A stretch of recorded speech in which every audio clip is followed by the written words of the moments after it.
What's up, YouTube? It's Josh Palaut, and today I'm not actually addressing just the standard person who watches my video. Today I'm explicitly, publicly reading off a letter that I wrote to my sentencing judge. His name is public information. It is connected to my case. If you type my name on Google and read any of the lie-filled government motions that are available on Google without my rebuttal motions being available for some reason that works to their benefit, his name is all over it. So it is, I'm not leaking this information. It is public knowledge that he was my sentencing judge. It is very easy to access that information. I would also like to say before I read this, that this is in no way a threat in any possible way. I don't wish any harm at all to my judge or to you, Judge Mills, if you do see this. In no capacity do I want or intend for any harm to come to you at all. So I would just like to say that to get that out of the way. This is in no possible way I just want to say that because I don't think it could be interpreted as such. This is a pre-written letter, but just to get that out of the way, there's no ill intentions, there's no ill will coming from my end. This is simply me stating things that I never got to say before in the hopes that this will eventually find its way to him. Let me also state that some of the things might not be true that I say in here. Some of the things that I discuss in this letter to him are alleged. I cannot verify that they did happen. They might not have. So take that with a grain of salt, or take anything that I say, pertaining to sensitive information with a grain of salt, because it might not be true. Some of the information that I address in this video, I do not know to be fact. And I'll leave that open to your interpretation, so maybe none of it is confirmed, but I guess we'll see. But to get to the point, just in case. Judge Mills, I never had the opportunity to speak to you. And I don't really know how else to possibly get in touch with you in a way that wouldn't be illegal or considered a threat or intimidation or something. I have no idea. So this is just my public forum attempt, and I'll address this a little bit more during the letter. But this is a 6-page pre-written letter to Judge Mills. I'm going to try to do as light editing as possible. I was going to say, but I obviously am going to stumble some of my words. So if you see any jump cuts or edits, that's going to be because I stumbled or screwed something up. But essentially, this is an open letter to the judge who sentenced me. So just airing out my dirty laundry in the only platform that I really know to use. To the Honorable Judge Michael P. Mills, my name is Joshua Brandon Palaut. I'm currently 28 years of age, though I was 19 when my case came onto your desk. You sentenced me to 72 months of imprisonment despite the federal guideline range recommending a maximum of 2 years for transmitting threats to kill and injure the person of another. And that is with the 6-point enhancement for intention to carry out the threats that you decided to place on me. Somehow, your superiors upheld this blatantly excessive sentence after my direct appeal went before the district court. I have longed for years to speak my mind about my case and your handling of it, and this is the medium that I must utilize because you never gave me a chance to speak to you directly in any way. You never looked me in the eyes, and you seemed to be asleep for a significant portion of my hours-long sentencing hearing, wherein you chose to hear only what benefited your ideas and your agenda, as opposed to seeking truth and righteousness as the justice system so boldly proclaims to uphold. At the end of my first sentencing hearing, you asked me if I had anything to say to you. Unfamiliar with the expectations or norms of the court system, I declined to do so, feeling as though, having taken the stand, I had explained myself in as clear a manner as possible, and believing in my heart that no sane, logical person could ever look at the facts of my case and deduce that I was homicidal in any way. Moments after I declined to speak, you laid out several accusations against me, at which point I asked if I could respond. Needless to say, you became infuriated that I had interrupted you, and God only knows you probably gave me an extra year for trying to defend myself to you. It never sat right with me that the things you laid before me as harsh accusations were only invoked after I had declined my option to speak to the court. So here I am today to address a multitude of miscarriages of justice pertaining to my legal case, most of which, if not all, were enacted by you. First and foremost, I can only assume that because you are unaware of what downloading is, you probably don't spend much time on YouTube. I'm counting heavily on the community in Oxford to pass the link to this video along to you. I can only imagine that the FBI monitors my YouTube channel, if not the prosecutors themselves for all I know. And I certainly feel confident that you will see this eventually. This isn't for image or for clout. This is to air grievances that I have had for years, and if the tone is a bit biting, please forgive me.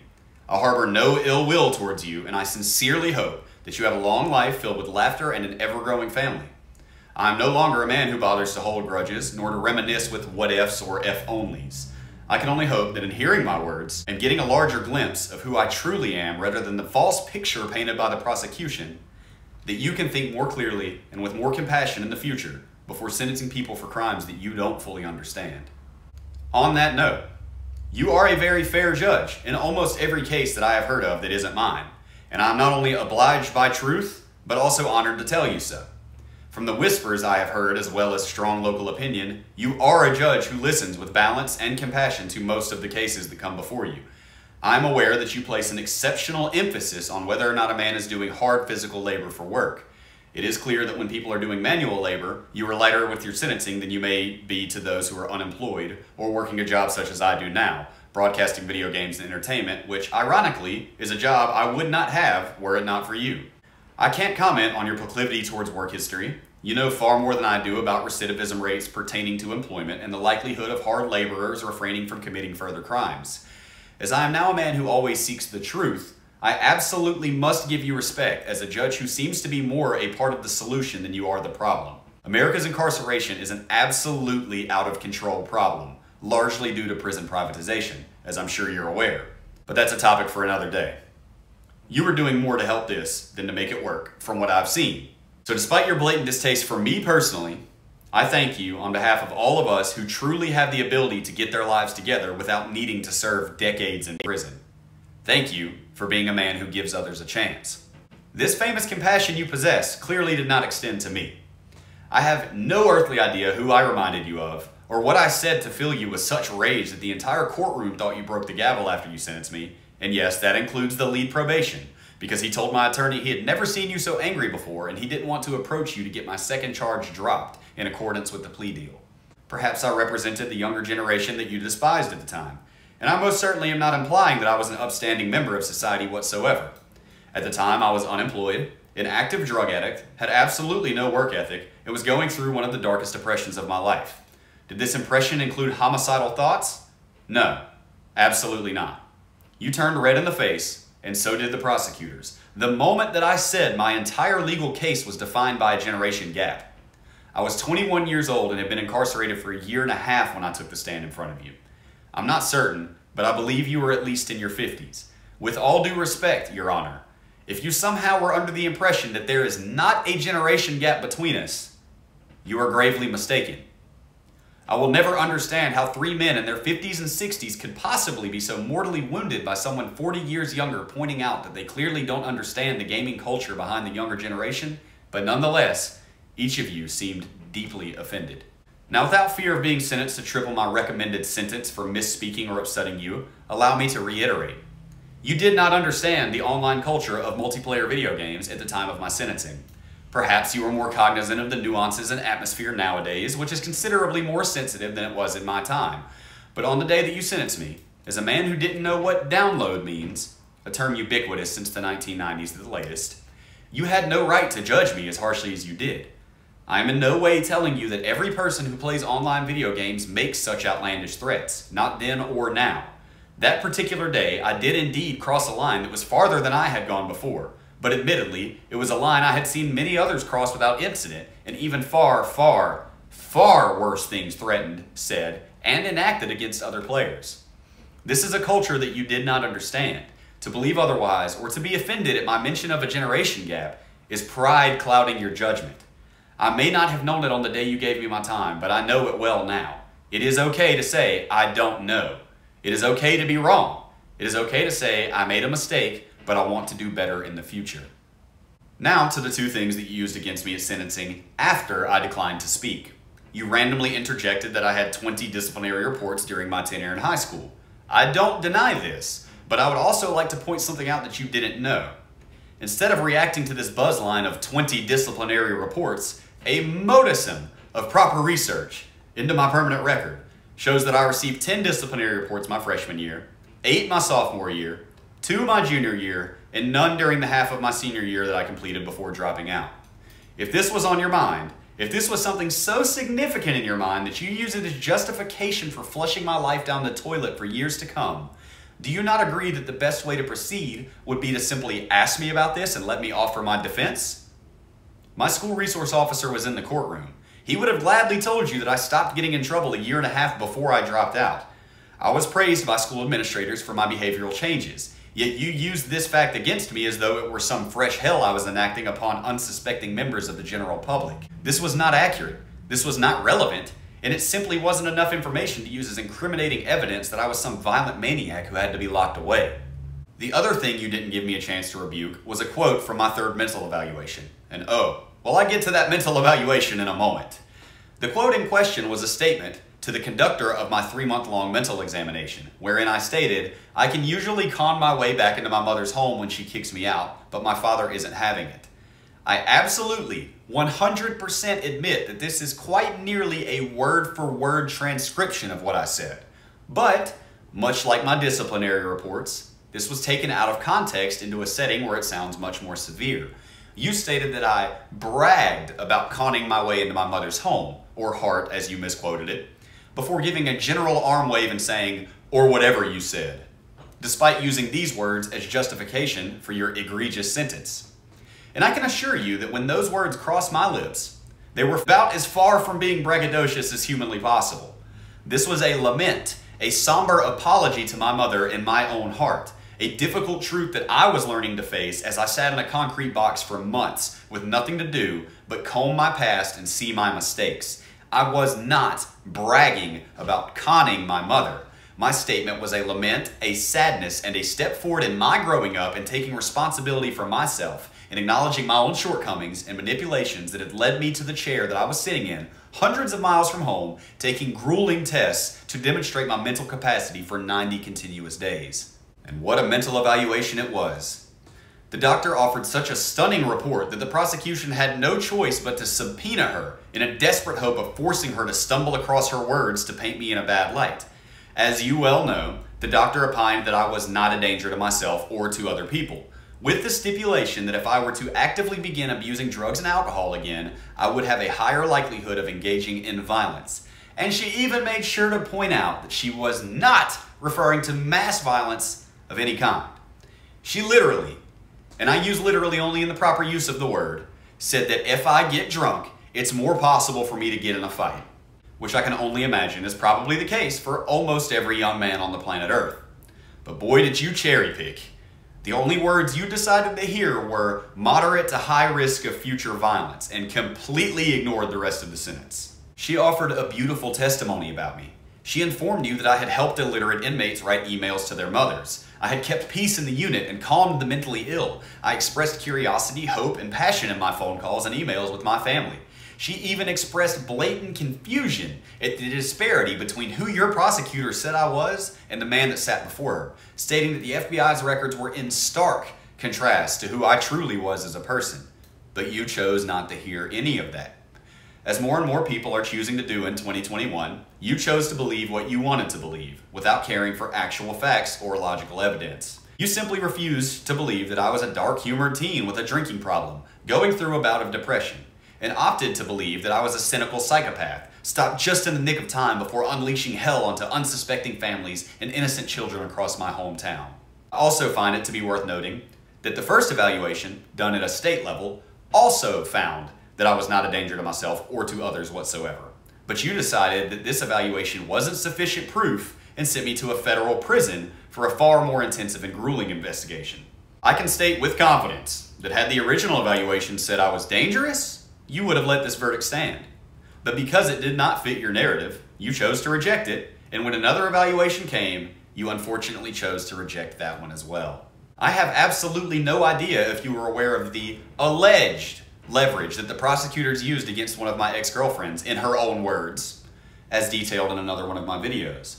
I myself can't even confirm that the leverage held over my ex-girlfriend is true, but in the words of one of the girls who lied, yes, lied about me, she was strongly coerced into giving her false statements by none other than the lead prosecutor, allegedly, with severe and life-changing legal repercussions if she refused. Perhaps she was lying to me, and if so, well, I suppose I will never know why she did what she did. But if she was telling me the truth, which I'm absolutely not saying that she is, and you did know that this was happening, I am proud to say that you should be absolutely ashamed of yourself for allowing such testimony to stand, and for a young lady to be manipulated and blackmailed in such a way. Again, that entire story might not be true. I'm not saying that it is, but she herself told me in her own words that she was coerced by the prosecutors into offering testimony. I sincerely hope that it's not true. And although it might not be true, her side of the story makes a lot of sense to me as someone who is now terribly familiar with the extreme lengths that the federal government will go to, not only to secure a conviction for their statistics, but also to cover themselves by proving that someone is going to do something they were never going to do merely to show the public that you make no mistakes. This practice of all must be convicted is despicable and is part of the reason why America contains 1/33 of the world's population, but 1/4 of their prisoners. And then I violated the terms of my probation. Oh boy, had I hoped for a better chance this time around, but no.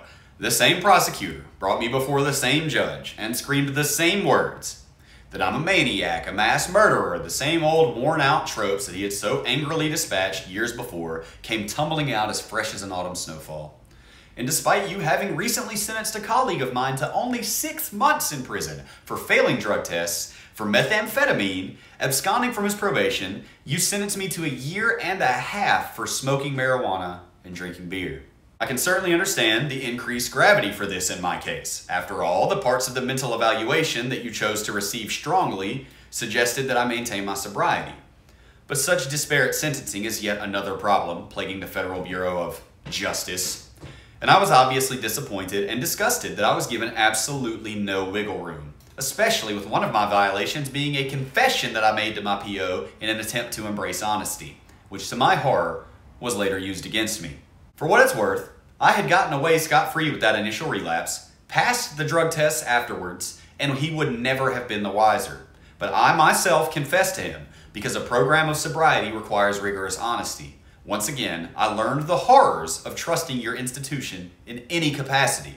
A few weeks ago, I finished my term of supervised release, and I'm finally free from the clutches of the FBI for the first time since I was 19 years old in 2012. During this term of probation, I did not receive so much as a warning, not a slap on the wrist, not a failed drug test, not one missed call, nothing. I have done an absolutely outstanding job of proving who I truly am to the world, despite your institution's best efforts to discredit me and prove otherwise. I am happily married to a gorgeous woman that is my absolute best friend in the world, and I have a 1-year-old daughter that's the light of my life and soul in a way that only parents can understand. I have so much sobriety under my belt that I have legitimately lost count of how long it has been. I humbly offer that I may have been one of the simplest, smoothest, most problem-free probation cases that my officers ever had. I maintained gainful employment as a professional video game player, playing the very game that I made these threats on, because the rest of this game's community offered immediate forgiveness and consolidation, because they understand this world that you have never been a part of. And they understand the outlandish things people say and do when they're aggravated, drunk, trolling, or all of the above, as was the case with me. It seems as though if these threats were so serious, as yourself and the prosecutors repeatedly proclaimed, perhaps I wouldn't be invited with such a warm welcome back into the games community. I present this as further evidence against your decision. The very game where I made the threats has embraced me, and as a Twitch streamer and professional video game player since January of last year, the proof that my statements are an admittedly unfortunate commonality in online video games speaks for itself. I am not, was not, and never will be the monster that you wanted me to be. Your sentence was excessive to the point of being sickening, and it is by the grace of God that I sit here alive today, not having been mentally ruined by the torment and tortures of eating, sleeping, and living with murderers, rapists, massive-scale drug dealers, and mafia men. I'm a better man because of what happened. I'm sorry, not what happened, but what you did to me. But it's not thanks to you. I had a spiritual experience that I didn't believe in while I was incarcerated. A spirituality that I truly wanted nothing to do with and had actively stood against for my entire life. I read hundreds of books. I studied master-level music theory. I made the decision within myself to never let anything hold me back again, no matter what you and your coworkers tried to do to me. There was absolutely no rehabilitative aspect in prison. The system certainly prefers that you come back to prison to keep working the Unicor program and giving all sorts of dirt cheap labor $25 a month. This change was thanks to me, and thanks to the spiritual experience I had that innately changed who I am as a person. My vocabulary became stronger, my compassion grew despite being in a world of sociopaths, and while I walked out of prison a far better man than when I went in, I still was not a murderer. You did the right thing for my life from the wrong place in your heart, and that is a terrible, terrible miscarriage of justice. In no way, shape, or form was 6 years a remotely reasonable sentence, and if to this day you believe that it was acceptable, particularly with how I am thriving now, then shame on you, Your Honor. When I violated my probation, the air in that tense courtroom seemed to indicate to me that the FBI was well aware that my case was going somewhat viral, that I was receiving widespread attention as I failed to adapt to society in that day and age, and that you and your institution felt like you had an opportunity to show the world that I was guilty, that I was the monster that you had proclaimed. Look, see? He got high and drank some beers. We told you he's a psychopath, and also he got sent back for an entire year and a half. We told you all, see, the government's never wrong. But the reality of my situation and my success today is that you gave it to me by wrongly choosing to sentence me to such an asinine length of time relative to my age. I have never, ever argued that intervention and punishment was warranted, Your Honor. My life needed structure in a way that you can only imagine if you'd have bothered getting to know the real me. You gave me this beautiful life that I have because you were wrong. My supporters and subscribers on Twitch, Patreon, and YouTube are more evidence in my favor than I could ever offer you alone. I am a man who very rarely says I told you so. I find it to be a counterproductive phrase that people who lack confidence utilize to wield power over others merely to stroke their own ego. But today, I'm going to say it. I told you the internet didn't see this the same way that you did. I told you it wasn't rare for someone to say the things that I said. I told you that I was innocent. I told you that I wasn't the man that you made me out to be. I told you this case was defined by a generation gap. And I told you that you didn't understand this case the way that anyone my age would have. The proof is now displayed before you because my entire life is only a success because you were wrong. I certainly hold no public pity parties for my case. The attention and awareness that I spread to my legal conundrum is a tale of caution, a tale of warning, and a tale of redemption.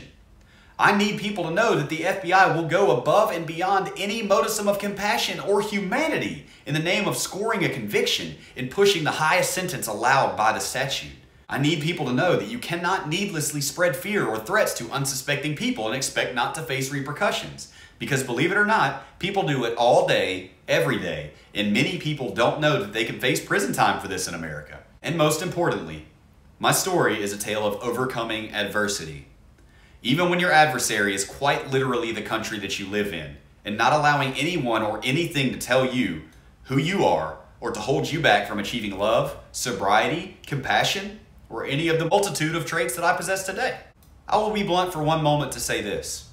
If your institution doesn't like the attention that my story gets, if they are embarrassed by the stories I tell of your gross miscarriages of justice, if you feel any anger towards the publicity that this legal fiasco has received, then you shouldn't have done it. I have done absolutely nothing but tell the truth to the public. If this is a source of embarrassment for you, then that means that you all did something wrong, not me. And that's not to you specifically, Your Honor. That's to any government entity or prosecutor who may be watching. Early into this whole thing, the lead prosecutor told lies about me for about 15 minutes straight before finally being disputed by my own mother, who he had called to the stand. After vaguely repeating several times that he doesn't have a crystal ball, he informed the court that he was merely trying to paint a picture. And there lies the problem. Prosecutors paint pictures, and a picture that is painted is manipulated and controlled by the painter, and can show any fabulous, wondrous, or horrific musings that may cross their mind. Prosecutors should be attempting to show photographs of a person's life, not to paint pictures that can be manipulated by the artist. In my case, you allowed a false picture to be painted, and because my life wasn't what you believe that a man's life should be, I suffered greatly for it. I would like to reiterate that I have no anger towards you at all. I'm a very passionate speaker, and oftentimes this is mistaken for anger. I harbor no ill will towards you in the slightest, and not even towards those prosecutors, even if my distaste for them is strong. I merely wanted to air the grievances that have sat on my chest for almost a decade because you never gave me the chance to speak. You never heard what I had to say. And the more publicity this obtains, I hope, the less likely this is to happen to some poor kid in the future who makes a mistake and may not be blessed enough to come out of it improved or even alive like I did. Thank you for doing your part to help with the extreme prison overpopulation problem that is plaguing our nation right now. I know that you are typically a very fair judge and hear what the people have to say. Unfortunately for me, you didn't want to hear anything I had to say, and you were not fair to me at all. But also, thanks to myself and to the God that I didn't believe in for over a decade, it turned out to be pretty fortunate after all. Please exhibit greater caution in the future, because I very nearly became a lost cause by your hand. God bless you, and have an excellent day.